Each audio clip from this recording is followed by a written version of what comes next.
My First Bible presents the construction of the Tabernacle. It was time to construct the Tabernacle, just as God had told Moses on Mount Sinai.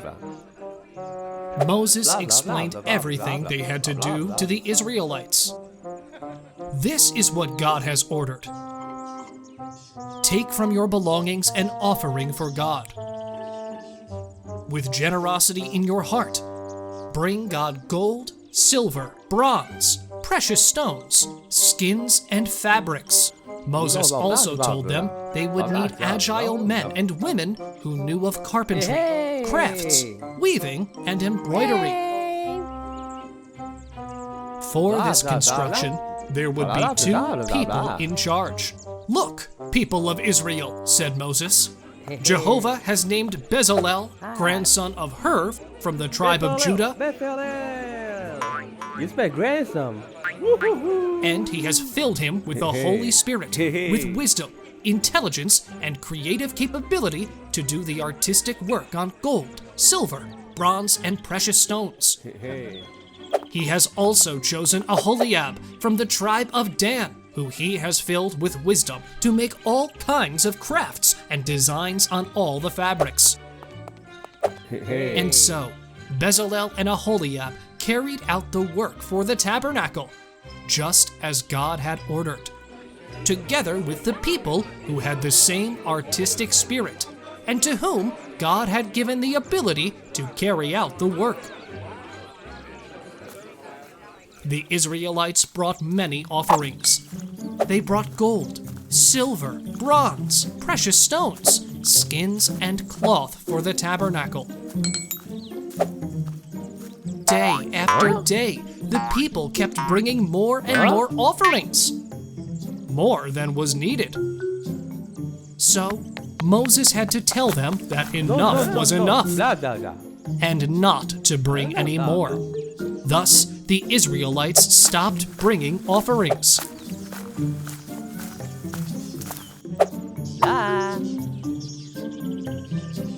And so, the construction of the tabernacle began exactly as God had requested. Inside the tent, they divided it into 2 parts. One they called the Holy of Holies. There, they placed the Ark of the Covenant, which had the commandments inside. The other part they called the Holy Place, which is where they placed a table of bread, a candlestick of pure gold, and an altar of incense.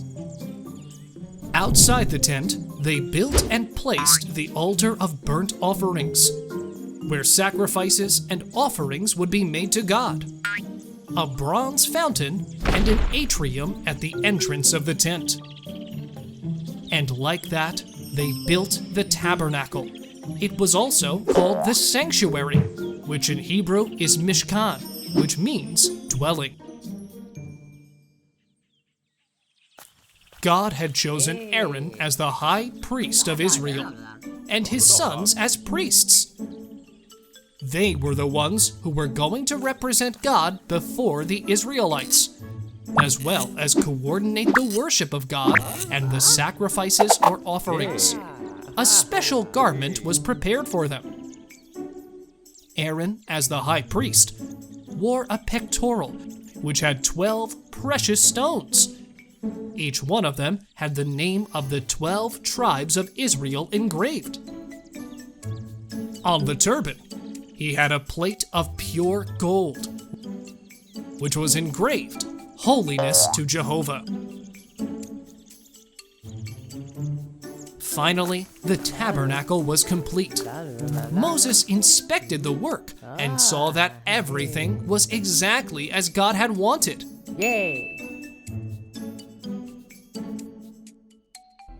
And at that instant, the cloud of God covered the tabernacle, and the glory of God was manifested there.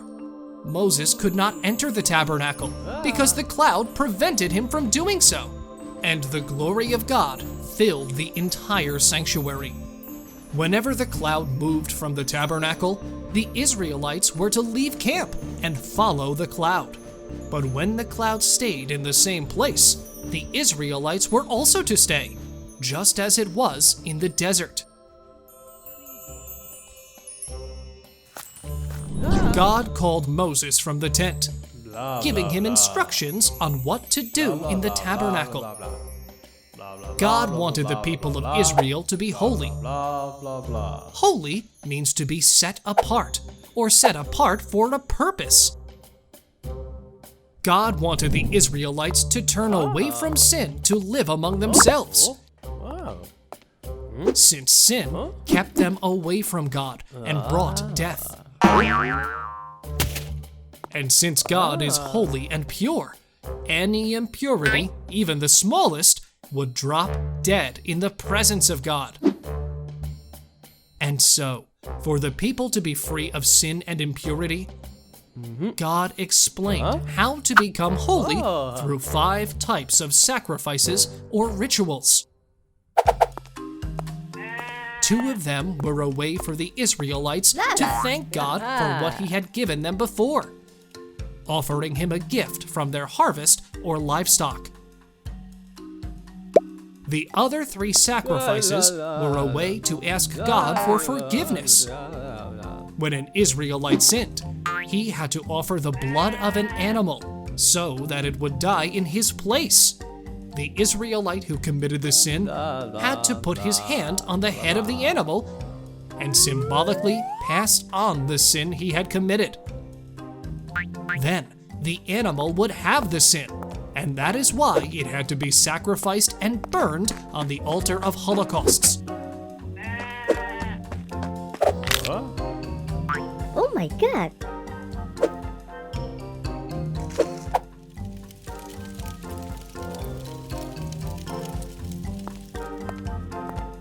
They would bring calves, lambs, goats, oxen, and doves. But all the offerings they brought had to be without flaws. Then, Aaron and his sons were consecrated by Moses to be in the presence of God in the tabernacle. God, through Moses, told them what was required to be a priest.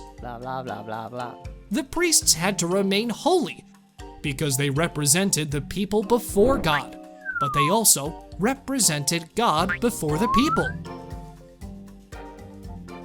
At one point, 2 of Aaron's sons, Nadab and Abihu, casually walked into God's presence.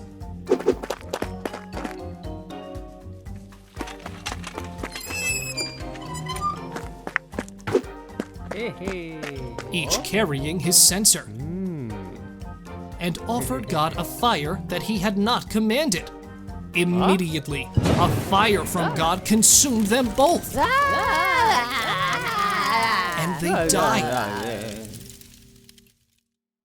God is pure goodness, but becomes dangerous for those who insult his holiness. And there, they understood that it was important that the priests should remain holy. Later, God provided instructions for the people of Israel so they could be pure and holy. One of the instructions was about which clean animals could be eaten and which animals were impure and should not be eaten. He also provided instruction on which festivals should be celebrated once a year. One was called the Day of Atonement, a day when the high priest asks for forgiveness for all the Israelites. For that, he took 2 male goats. One of the goats would be an offering of purification for the people. The other goat was called the scapegoat. The priest would confess Israel's sins, symbolically lay his hands on this goat, and it would then be sent to the desert, so that Israel's sins would be washed away. This way, God would be able to live in peace with the people. God provided many more instructions. Moses concluded by telling the people that if they could obey and follow the commandments, they would be blessed. However, if they disobeyed, they wouldn't be able to enter the promised land that was promised to Abraham. People of Israel, be obedient.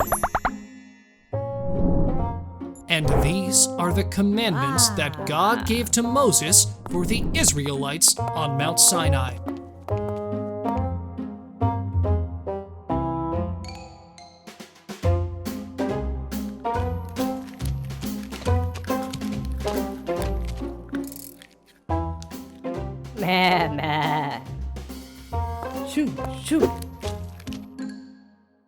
Comment and subscribe below.